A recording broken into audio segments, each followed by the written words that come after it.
Good afternoon and welcome to our second show of Wellness from Within. Marie, my co-host, and me, Jocelyn, are going to help you maneuver this world of infomercial medicine, because that's what's out there. That's a great term. Marie has that one. I love that. So today's show, we're going to talk about right or wrong. Is there a right or a wrong type of medicine? And what are we going to choose? Do we choose traditional? Do we choose TikTok? Do we choose what's in a book? What do we do? Do we listen to grandma? There's so many choices out there. And are they right or are they wrong? For everybody or for you or for me? It's individual. And we have to learn to be able to walk the path and figure out what's going on. We're going to try and talk about, why do we believe everything we do has to fall in this category or that category? Why does it have to be absolute? Why do we believe it has to be absolute? Why are we so set in our ways? Maybe it's just the information highway and it's coming at us at 100 miles an hour, just binging off our heads like, raindrops the last 10 days we've had in New Hampshire. We also need to determine, what does connecting to your body within have to do with any of this? I'm going to throw my glasses on because I'm straining here. So on that note, do you find yourself wondering, what do I do? I got a headache. I've got an arm ache. I got a backache. Whatever it may be. I just don't feel well. And nothing seems to help. And you're just pretending to be a doctor and just take a vitamin or take a pill or do this or do that. That's not the answer. That's not the way you want to go about this. So what do? Sit quietly. Listen to yourself. Listen to your mind. Listen to your body. It's not easy. I'm not good at it. Marie knows that. Constantly having to help me with those things because I'm not quiet enough inside, and you have to be quiet. What is your mind, your spirit, your body telling you? We need to listen. There's no one correct answer for you or for me. So wellness from within you, your body. This show will help dispel the myths of all the types of healing out there and help you and me navigate the complicated world of infomercial medicine. So on that note, and me yakking away, welcome back, Miss Marie. So glad to have you and find out what's been happening in the last couple of weeks and where are we going today? What do we need to know? Well, today we're going to talk about what's right or wrong in medicine. Because everybody has a definition of either they like alternative, they like the complementary model of medicine, and one they define as better than the other. Some people don't like any medicine at all. Mm-hmm. The problem is there is no right or wrong in anything, but we do that with diets. There's a right diet, a wrong diet. We do it in politics. There's a right way and a wrong way. We have to get to the point where we can just sit in the information and decide if it's right for us. Okay. Because as you delve into self-healing, it's not just about using your doctor, your surgeon, your hospital, your alternative practitioner. You have to be part of the healing because there's so much you can do before you even get to them. Mm-hmm. So defining why you believe there's a right or wrong is going to help you find more right answers for yourself. Okay. And be deciding what you believe is right for you, because doesn't that play a part of it as well? You can't just always take everybody else's. The biggest thing about having a right or wrong in your head, mm-hmm. my favorite saying, as we talked about last time, is chaos breeds chaos and balance breeds peace. So as soon as you believe one type of medicine is better than the other, you're creating chaos for yourself and you're blocking good information from coming your way. Okay. So you might think that I have to take B vitamins and I have to take another type of supplement because I read that this is this and this depletes me, so I have to eat this, when all along your body might be telling you just to eat more asparagus and it's going to cure your problem. Gotcha. So when you start thinking you have to do something, you're not letting the other information come through. So I tell people, if it comes in your space, mm-hmm. read it, evaluate it, and then decide, what am I looking for me and does it fit what I want? Because as soon as you have a strong opinion against something, You shut yourself off from hearing any of the other information that's coming with it. Like the little kids, la la la la la Yeah. la la. Yeah, so you have to, and the biggest thing I tell people, and my other favorite saying is, uncomfortable is change happens. Yes. Because when we believe in a right or wrong, here's a perfect example. I had a client ask me the other day, do I eat only organic food? And I started laughing. He goes, what's so funny? I go, because there's such a belief out there that our food supply is so depleted and you should only eat organic or you're not going to be healthy. Mm-hmm. And I said to him, I tell people first to look in the mirror and ask yourself if you're actually eating whole food. Correct. Right. Because a lot of people can't afford the organics, so then they believe, well, it's not that important or whatever it is, and then they make a story in their head. Mm-hmm. Or they don't want to change that part about them, so they make another story in their head. I mean, we have to start from the bare basics before we jump all the way to the organics. What are you putting on your plate? Is it whole food? Because 90% of the people, if they just change to whole food, they're going to get better. Correct. And when you say whole food, what do you mean? What's the theory? If grandma doesn't recognize it as food, you probably shouldn't eat it. Okay. Anything that's processed. The way I look at it is, I call it unchewed or chewed food. So if you pick up a piece of broccoli, it's unchewed, untouched. If you pick up a Cheez-It, it's been chewed up by the machines, it's been chewed up by the ovens, it's been chewed up by the processing. So your body can't do anything with that. That's good for you. Correct. You can break down the broccoli, you can get enzymes out of it, you can put it through your digestion, you can derive tons of nutrients. It's fiber. Out of it. So I tell people, are you eating unchewed or chewed foods already? Already chewed foods. I like that analogy so better. Stay away from the already chewed foods. Because it kind of gives it a little bit of a gross connotation, so you kind of can get more into it versus saying processed foods. What does that mean? Yeah. Think about it. Is it already chewed for you? If it is, you can have it. I'm not saying you shouldn't have it. I'm saying there should be less of it in your diet. All right, more balance. And just by doing that alone, you're going to start to feel better. So as far as the organic thing goes, do I eat some organics? Yes, because I always had chemical sensitivities and severe allergies ever since I was a kid. And I noticed when I do certain foods that way, I feel better. So I let my body dictate which foods I do. I don't do them all. Right. But there's a percentage of them that I do feel a lot better when I do it. Interesting. So that's why I choose those. I don't choose it because I read something and it's a rule that you have to be healthy. Because there's rules for everything at this point. Oh, yeah. And if there isn't, you can make up your own. Yeah, they're so, I see people so paralyzed and they're eating things that nobody would ever eat because they just feel like they have to eat these things in their rawest forms, and they have to break them down, and they can't eat this and they can't eat that. And I say, ask your body how it feels. But as far as there being a right or wrong, it all comes down to let the information come through you first. Mm-hmm.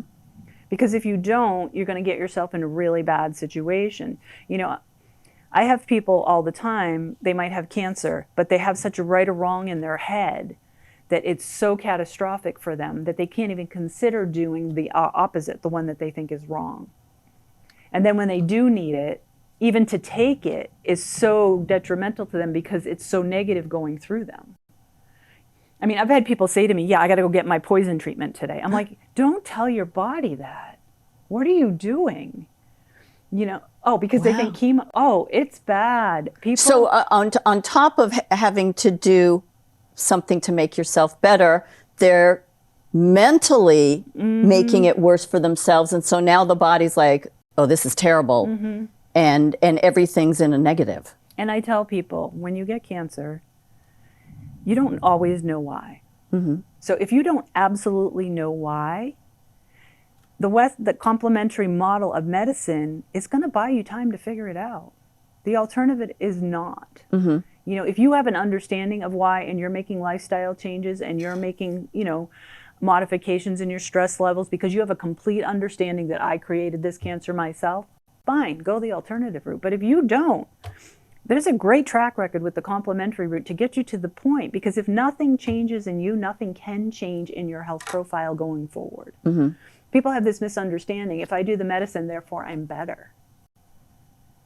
If nothing changes in you, you're going to keep repeating history. Correct.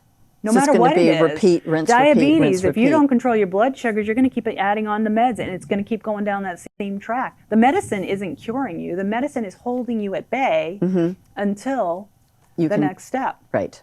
Till you You figure have to out. be the one that brings it back and say, okay, I now found out I'm a type 2 diabetic, but if I change my lifestyle, I mean, I think type 2 diabetes can be a gift because it's one of those things. If you find out early enough and you literally change your lifestyle, start exercising, cut your carbs, lose some weight, you get your health back indefinitely forever. If you don't, you're going down this negative Correct. path. It's like a plus plus. But it actually has that certain amount of time that you can reverse it and get your life back. Wow. So it's just a good wake-up call for you to say, okay, I got to do something different. And a positive outlook, and that is worth everything. Right, but what happens with the right or wrong, now you get diagnosed with type 2 diabetes and it's dinner time. And your mind is so, I have to eat my food this way, and that's the only right way to eat it. You know, my favorite example is pork pie. You know, you go to somebody's house for Christmas and pork pie, if it's made grandma's way, is good pork pie. If it's not, I'm not eating it, it's not good pork pie. And there's such a right or wrong in how families derive whether pork pie is right or not. So they're either going to eat it or not. And people do that when they get diabetes and stuff and heart disease because the food they eat is either right or wrong to them. And then when you tell them to change their lifestyle and their diet, they do it for about 3 months. But then they're so burnt out and overwhelmed, they just go back to what they know because that's more right to them. That's more right to them. And they're not open to change because they stuck with the right and wrong. Because they didn't find out enough information. They're just absorbing it as, I have to do this. I'm taking in the information. The doctor told me to. So I'm doing it. But it never becomes yours unless you truly understand the information, understand why your body wants it, assess how your body is doing with the change. You'll know whether you're Then feeling you'll better own it. or not. Then you'll own it. But if you just go through the motions, our right and wrongs of how we see life is going to eventually take over, no matter who we are. Right. And so you're never open to change, and it's always, well, I have to do this, I have to do that, and you're not sitting in a little quiet space saying, did I feel better? Do I feel better today? Do I feel better this week? Do I feel better today than I did last week, same time? Right. And that's what we're not doing. That's what I'm hearing you say, is that we just, this is what he said, this is what I do. I'm going to do it, I'm going to do it, like the little engine. I know I can, I know I can, I know I should. But we never take the time to assess, how do we feel in this body? And I have a client recently who had to have bypass surgery. And they put him on the beta blockers, you know, the traditional cholesterol medication and everything else. And he's totally against complementary medicine. But he did the surgery because he was kind of forced by his kids and stuff like that. So he comes to see me and tells me he's not taking any of the meds. And I ask him why, and he tells me because they're all bad for him. And I said, well, you're not in the body that you were in. I said, so some of these meds help with the adjustments to your new being. And then I explained to him what a beta blocker does and all the details. And he's looking at me, he goes, well, I need to take that. Yes, I go, you do. yeah, you do. He goes, why didn't the doctor tell me that? And I go, I can't explain why the doctor didn't explain that to you. But maybe he did, and you were so blocked at it being medicine that you couldn't hear it. Did he go into the details that I went into? Probably not. Because Correct. I can say it pretty much in a way that you're going to be like, oh my God, I want to take that because, yeah. So it's just a matter of, he had to look in the mirror and decide for himself what he really wanted for himself first. Then he could get rid of the wrong in his head. Right. Right. Because he didn't want to hurt the grafts that they had just put in. That was never his intention in denying the medication. And he probably didn't connect those dots either. He did because not, he was so until I set in told the him no. that he was going to risk the grafts that they had just done. And then he was like, well, I can't do that. Right. Right. Right. So I think that complementary medicine has to take that step forward too and be willing to talk to people more, because now they have such a right or wrong when they're sitting in the office, the practitioner shuts down. Correct. On both sides. The minute you mention you're taking a med, the alternative might shut you down and start pushing their stuff because they think the med is bad, or the other one's doing, the complementary's doing the same thing because they think the supplement's bad. But nobody's hearing what you want for you or explaining and helping you decide what is right for you. And maybe why you feel that way, and talk a little bit about that, which is what you're doing. Right. So I tell people, if you don't get rid of the right or wrong and let the information flood through you, you're letting other people decide your fate. And who do you trust enough with your fate? You should trust You're yourself. trusting the internet. You're trusting your friends. You're trusting things you watched on TikTok. You're trusting this fear inside of you that's shutting you down from letting any of your answers come forward. So we have to sit with ourselves. And my work, connecting to your body within, again, it's the stuff that I have in my courses on my website, in my book and stuff. It shows you how to wake up that part of you that talks louder than your head. Because that part of you that knows whether this is right for you or not is going to shut up that voice that keeps shutting everything down. And the only way you can do that is to start becoming present when you're in that right or wrong, because otherwise the chaos of you reacting, no, I won't do it, I'm not going to have it, you know, is pretty crazy. And it just keeps shutting you down over and over again. So and you actually never move forward. You don't. And you sometimes actually move backwards. You don't. Right. Because you just can't move that foot. You're paralyzed. I see people in chronic pain. The minute they exercise, it hurts, so they don't exercise. You sit too long, it hurts. So you got to get up and exercise, but it hurts. So nothing ever changes. And I say to them, you got to take one day at a time, because some days you have to push your body and some days you have to pull back. No, it hurts. I can't do it. When I did that last time, it hurt. I go, but the more you sit, the more you're going to hurt. And there's a point where you can push past that. But people are so afraid of it being wrong and they're going to hurt themselves, you know, and then they read something. But yet you're already hurt. So how do you... But it's crippling. It's crippling in our minds because we're not sitting in that moment saying, well, maybe I can do 20 steps today. No, I did them yesterday and they hurt me. I can't do them. Okay, so do 19. But you're so paralyzed and so frozen that you can't even say, okay, I'll do 19. Right. You can't... What just occurred to me, what I just felt and what I heard in my head was that we're incapable of negotiating with our own head. Oh, absolutely. Absolutely. Because we're so, it's the same way you raise your kids. It's the same way you have a relationship with your husband or your wife or your partner. You know, it's the same way when you're in a job with your coworkers. We all have roles that we play that have rights or wrongs in them, and they dictate outcomes all the time. And then we live in reaction of that outcome, and then nothing ever changes and nothing ever goes more to a better place. Gotcha. But if you can take a step back instead of getting into the chaos and start watching yourself and what your role is in all of it, you can start to really change the course of your life.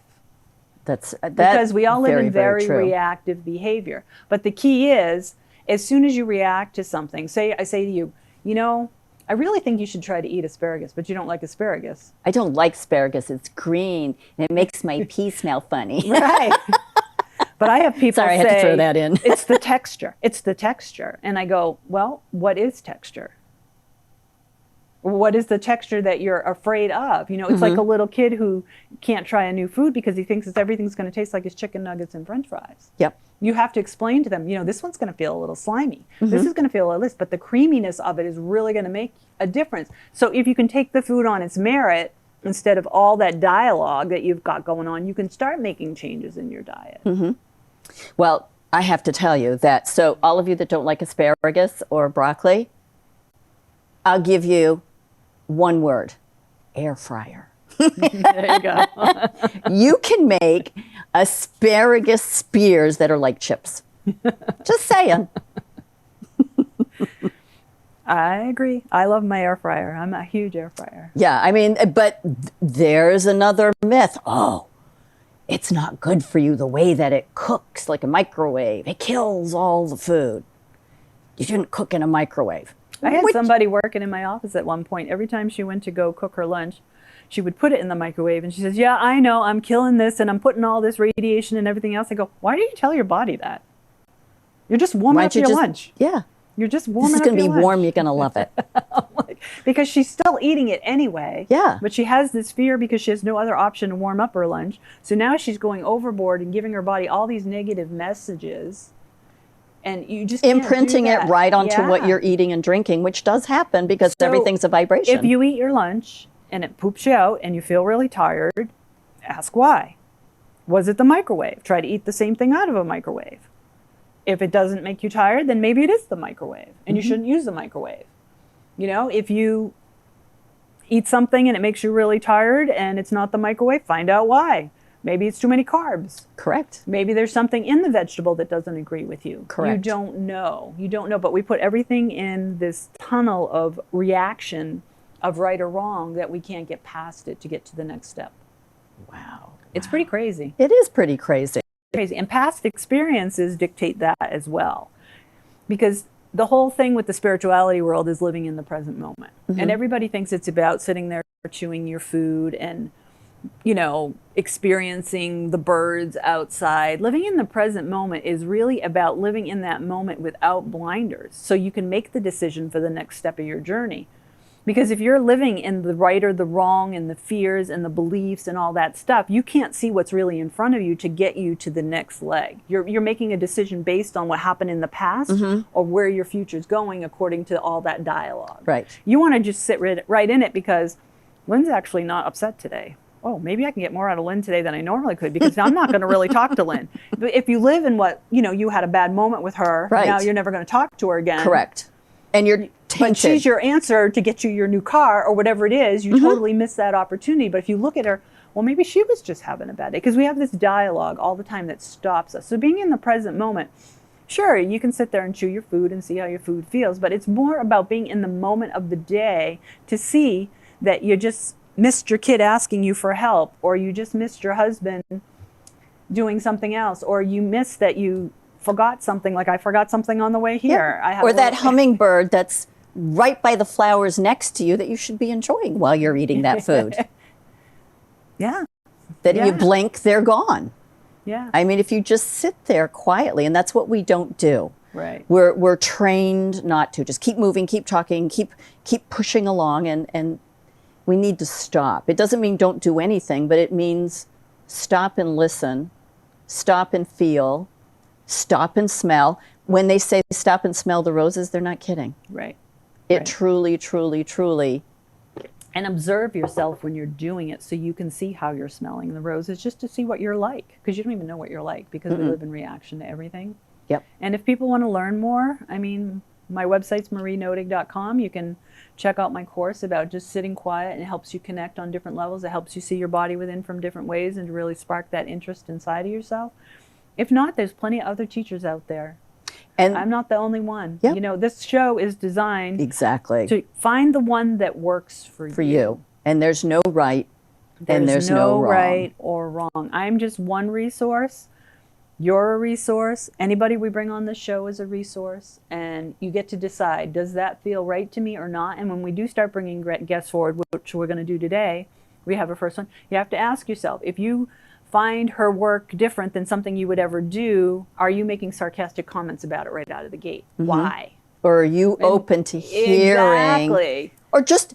It's just information. It is. It's and just you want to learn something. And so obviously, look at it as learning. If there's a certification and all kinds of people are doing it, it is helping people. It may not be right for you, but it is helping people. Right. And you don't want to put that down. So it's right for somebody.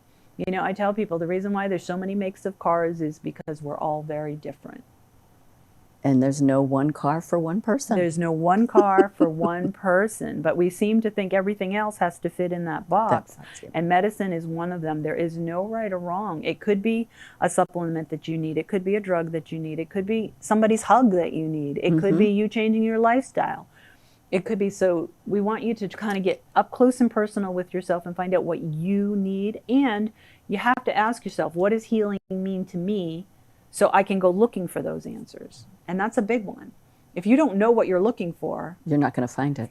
Healing could be you're just looking to make sure your cholesterol is right, or you want to age gracefully and learn everything about yourself, or you want to exercise more, or you want to heal your relationships along with your body and everything else. So you got to find out, and I have some free ebooks on my website with that. Just answer the questions and find out for yourself, what am I looking for? Then you can start looking for answers. But until you know, there's nothing you can do. Exactly. Well, on that note, we're going to take a break, and we're going to bring in our very first guest. We are very excited to have our first guest on our second show. So we are marching forward and bringing all sorts of opportunities and information that you can decide and learn about. So we will see you. We will come back. Thank you for joining us. Good afternoon and welcome to part 2 of Wellness from Within. This is our second show in a series that we hope are going to go on for a very long time. There's a lot of information. There's a lot of different people we want to talk to. Marie has just been chomping at the bit to do one of these shows, and I am super excited to be able to go along with this journey with her. And today is our first guest, Miss Rebecca Packard. So welcome to the show. I'm going to talk a little bit about Miss Rebecca. So Rebecca does emotional code and body code healing. And this assists people in releasing trapped emotions without having to relive the events that created them. Alternative medicine. There are certifications, in her line of work. You can self-practice. You can have a practice with clients, and there are many, many ways you can use your certification. Important information when you are looking for somebody that you want to be working with. To find more information, you can visit discoverhealing, that's one word, .com. Discover Healing by Dr. Brad Nelson. If you want to find out more about Rebecca, you can visit RebeccaPackard.com, and I will repeat this at the end of the show. And if you are searching the internet, you can put a keyword, it's 2 words actually, emotional code. It's a worldwide practice of about 8,000 practitioners. So it's not some little obscure little practice. It's not covered by insurance due to the limitations of alternative therapies. And with that, welcome to the show, Miss Rebecca, and thank you for being here, Miss Marie. All right. So why don't we dive on in? Would you like to start? Sure. Cool. Okay, so does your modality work with other modalities? Like, do you complement other types of therapy that people are using? Yes, absolutely. In my own practice, I use a meditation, I use emotion freedom tapping, Jinsen Jitsu, and even yoga. So what about if somebody's using a different, like they're taking supplements, they're in cancer treatments, they're using a practitioner, those kinds of things? Yes, absolutely. Is there any things that you can't work alongside? No. So it's just more of a support system? It's a definite support system. I have clients who are in chemotherapy. I work with women who are going through their birth space. So like supporting doulas and helping women in the birth space. I have worked with people who are post-treatment for heart surgeries, lung surgeries, knee replacements. It's a really great support for those spaces because of how it helps your body just really be open to healing what caused the injury, but also accepting any parts you may have gotten from somebody else. So, could you explain that? So everybody has their own vibrational frequency. I like to call this your silent vibrational frequency. And if I took your lung and put it in my body, your lung is carrying your different emotions that we store in the lung. Oh, so you mean if somebody's had a transplant? Yeah. Then, okay. And then, I was like, parts from someone else. How would they do that? yes. Okay, so it's from a transplant. I get that. Yes, transplant. Yeah, I know Up Ledger talked a lot about that in his work as Yeah. well, the vibration of that. Okay, so Yeah. I understand that. Okay. Mm-hmm. So if somebody's looking to find a practitioner in the emotional code, what are they looking for? Like if they talk to them, what makes a good practitioner? Because you know as well as I, everybody has their own way of looking at life, and you want to make sure that you're getting a practitioner that's seeing the benefits of maybe the current therapies that you're in right now.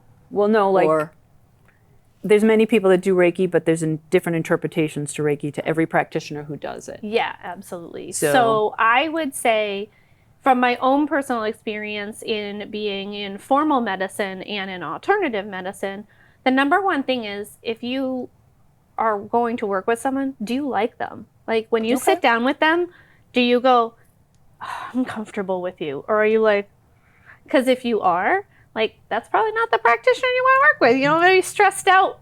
Like if you are somebody who's a laid back human, but your practitioner is high strung, it's not going to be probably the best Fit. working environment or healing environment for you. So first, just that. Okay, so how do I feel in the room with you? Am I comfortable with you? Do I feel like I want to share my life story with you? Because there's some deep stuff that comes up, even if you're like, well, I'm here for toe pain.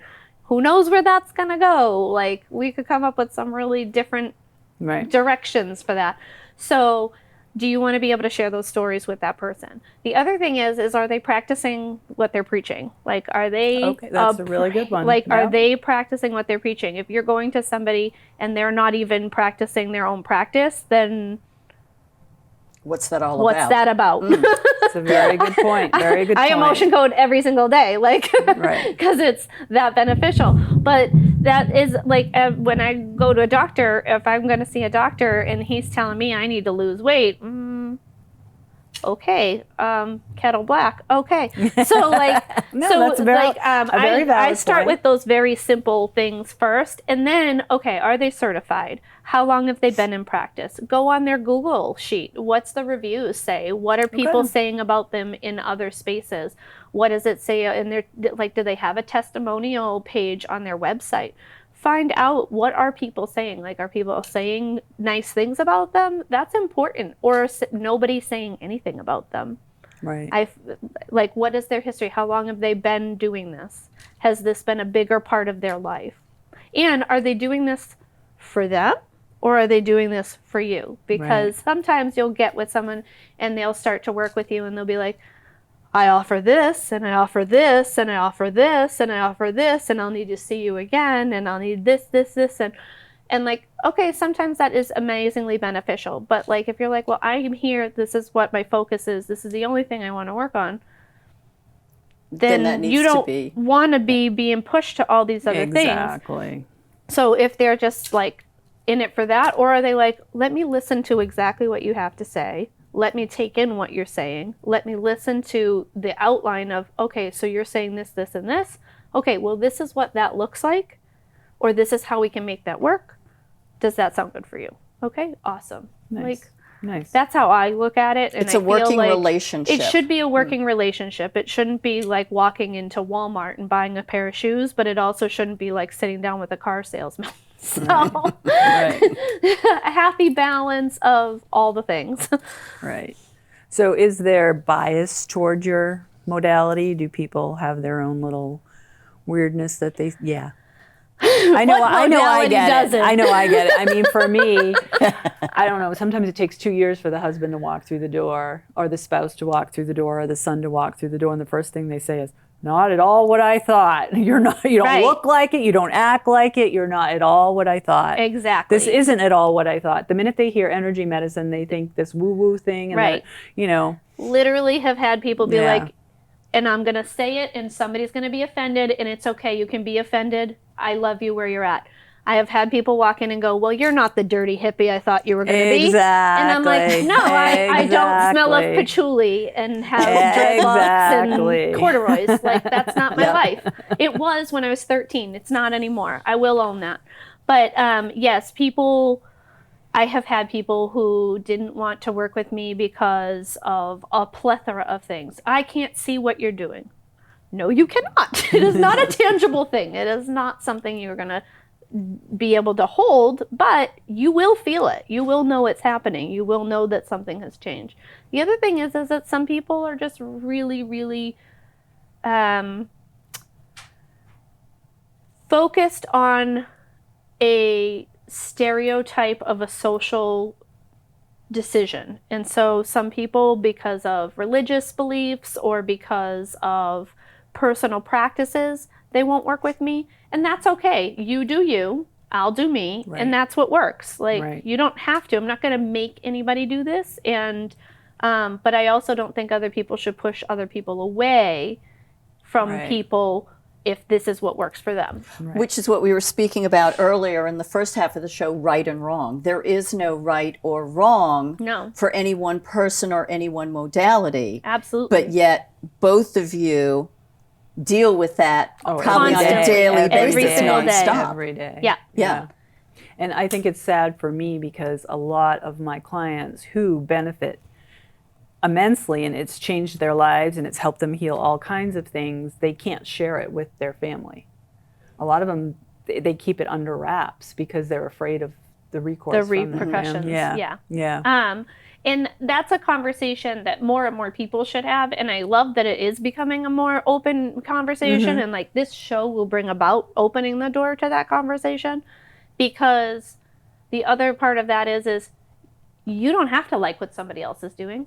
Don't do it. Right.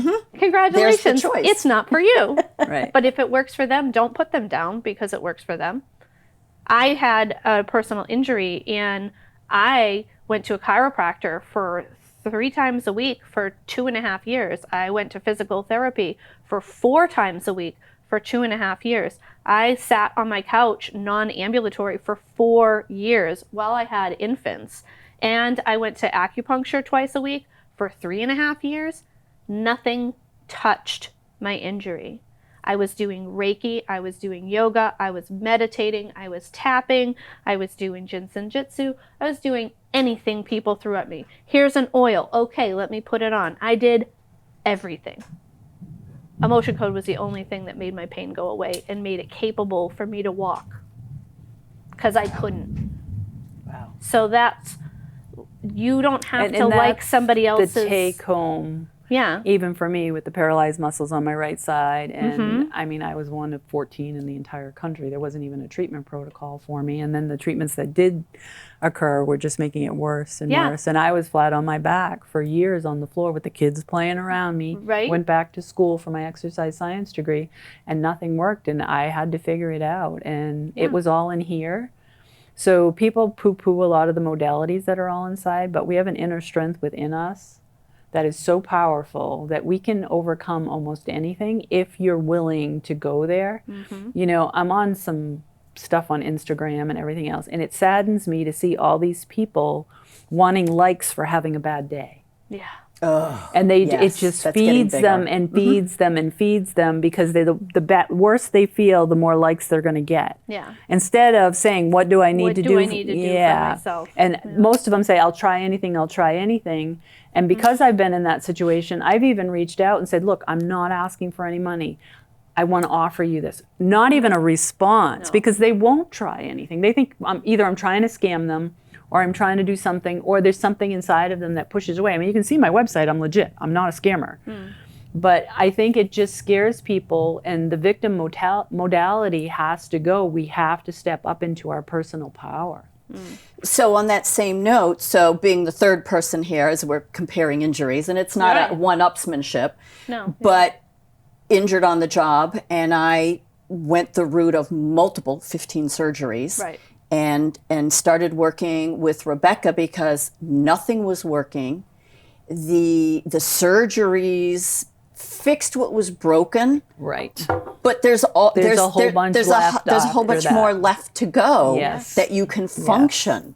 And so worked with Rebecca, and then I was left with well, you can have, you know, the 6-inch giant Botox jabs into you, and they work the first time, they don't work the second time, and you're left there going, I don't know.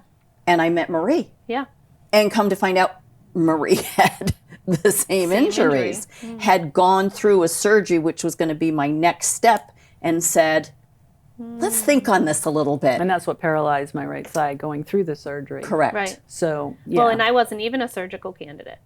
They just wanted me to continue to have pain shots in my hip and they literally walked me through, you'll have pain shots every 6 months for the rest of your life, and when the scar tissue gets too big, we might be able to remove it. We probably won't, because you're not a surgical candidate, and where we want to put this, it might make it worse, it might make it better. But then the other thing is I was doing all those things. I was doing all the different modalities, doing all the different things. None of those things were touching it, because the emotions that were released were not mine. They were inherited from the female line of my family. Not one of them was mine. So I could work on it all I wanted. I wasn't going to fix it because I had inherited it. Wow. And then you found within that strength and that healing, and you were able to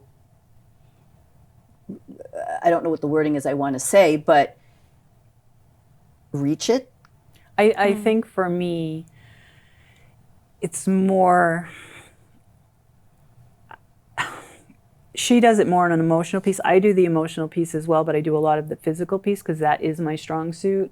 You know, some people call me a medical intuitive because I can see the dysfunction in the physical, and I can help the body will guide me into realigning and breaking up the scar tissue and realigning the musculoskeletal, along with opening the energy flow, because the energy flow is your body. So somehow I'm able to see that and manipulate that really well. I know it's a good Qigong. If you really delve deep in Qigong, a Qigong master can do the same thing. But I think me needing it so badly for myself woke it up inside me, because I have people waking it up inside them all the time. You know, I have kids that can do it to themselves now. I have grown-ups that are doing it to themselves as well.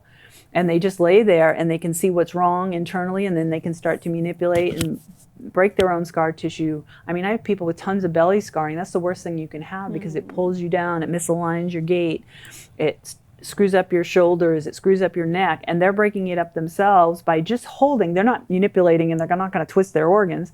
Just the energy itself and your focus can go inward and make all these things happen. And we're so powerful. We're all born with a way to help ourselves.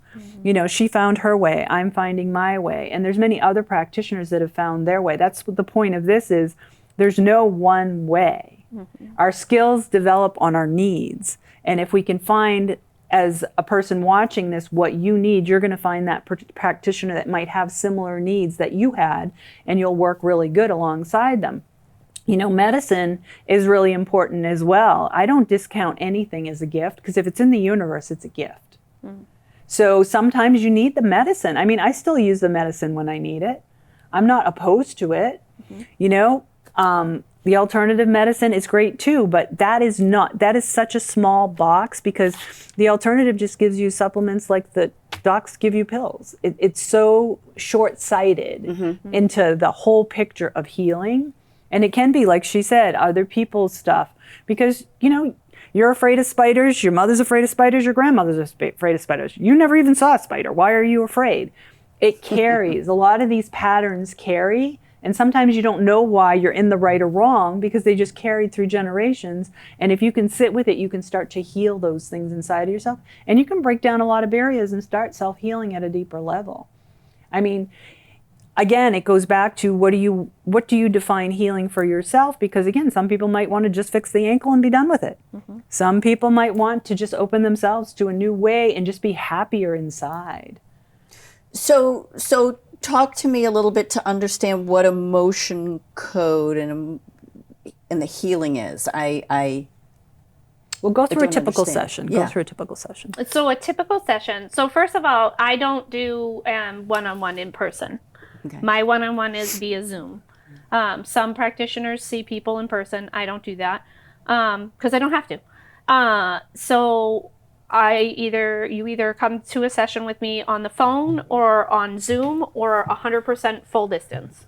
Either way, I am going to go through this as we start the session at the time that it's at, and I welcome you in. We do a clearing that helps connect the energy for each other better, so that you're going to be able to release more. So you're going to have, I call it the reset and rebalance phase, is going to go with ease and grace. And then we go into emotion code. And if we're on the phone or if we're on a Zoom, we'll have a conversation. What are we working on? What do you want to look at? And I'll start releasing emotions. Usually I have a list of focus spaces, and I have a huge amount of questions that I ask very quickly that take me through those spaces. And using kinesiology and intuition, find the emotions that are in that space and then release the emotions. As we're talking about those things, other things might come up. And so in that conversation, I like to say I'm kind of like Alice following the rabbit down the hole. Other things come up. Those are usually attached to the emotions that we're releasing. And so we follow those, because sometimes people are like, well, I don't know why I need to tell you that, like, when I was 6 years old, I was on the bus, someone stole my Kit Kat, and I was so angry. And I'm like, let's go there, because clearly that's where we're working. And so we release the emotions. When we get to the end, Can I just usually interrupt for a second? Mm-hmm. So you went back to the 6-year-old Kit Kat, and I just want to give an example of how powerful that is. Mm-hmm. I mean, I used to have a dream, and I used to wake up in the night in cold sweats, and it was in Manchester, and I was on the dam, somewhere on a ledge on the Amoskeag Dam, and I was going to fall in the water and drown. So every time I drove by that dam, I would have the chills through my whole early 20s. I would have these dreams all the time.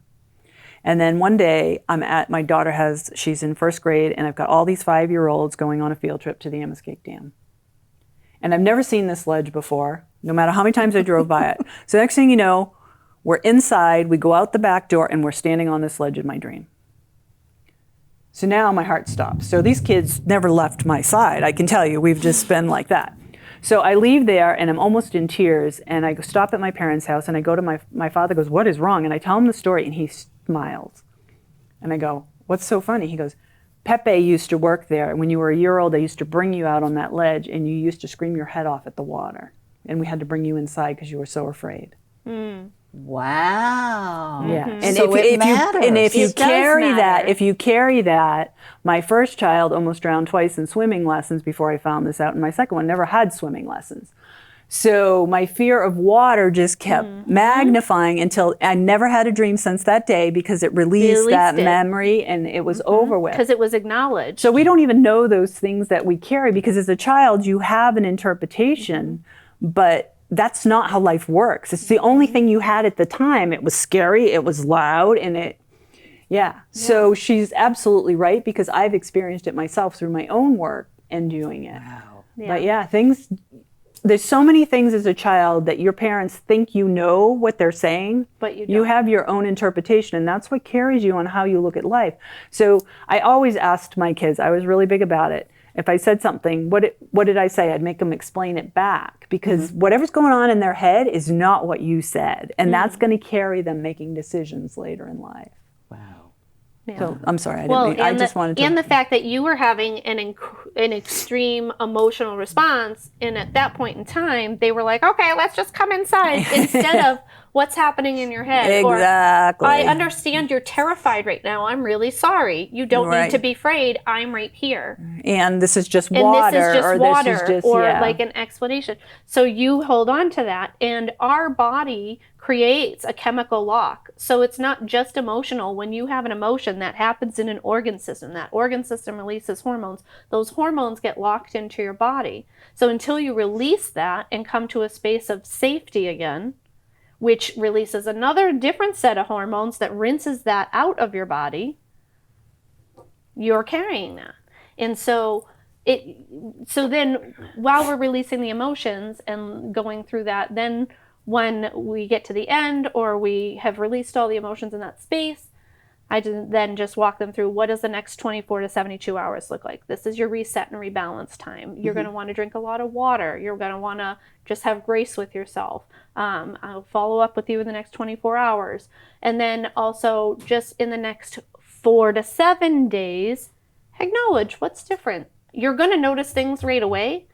But if we're working on, like for people, we release heart walls, or I work a lot with people about their relationships or about being angry. Lots of people are angry these days, and they want to get rid of it. And I'm like, so look, what's the things that used to trigger you? Are they still triggering you? Has that conversation changed? Are you sitting in the car having road rage? I work with a lot of road ragers these days, and I'm like, how many times did you yell at the traffic? They were like, "Oh my God, I didn't yell at the traffic once this week." And I was like, "That's fantastic. You didn't work from home, right?" They're like, "No, I went in every single day." And I'm like, "And you used to." And it's what we were talking about earlier. It's that reaction that you're into. Yeah. And until you figure out why you're reacting, you're not going to change it. So you have to be able to get to the point where you can observe yourself and see. And she's helping them do that. Yeah. Wow, that's amazing. So in the last 2 minutes that we have, how can people find you? I can be found on the internet at RebeccaPackard.com. I have a podcast called Rebecca Packard Live Free. You can listen to it on Apple, iPad, any carrier of a podcast system. And I'm on Instagram at Rebecca Packard NH and on Facebook at Rebecca Packard So we just put in Rebecca Packard and you're going to pop up. And you will find me. If you Google Rebecca Packard, you'll find all the places you can find me. I love that. And Miss Marie? I'm at Marie Notig, KNOETIG.com. And yeah, I have a Facebook and Instagram, Body Within Healing, because again, it's all about going inward and tapping. I love it. Yeah, but and this is all about everybody finding their place. Finding the path, that getting on that works path, for them. and what and works like I for said, you. it's not going to just be the energy piece here. We're going to get chiropractors, acupuncturists, massage therapists, try to get a primary care in here, all the different modalities that exist. I have a list of about 100.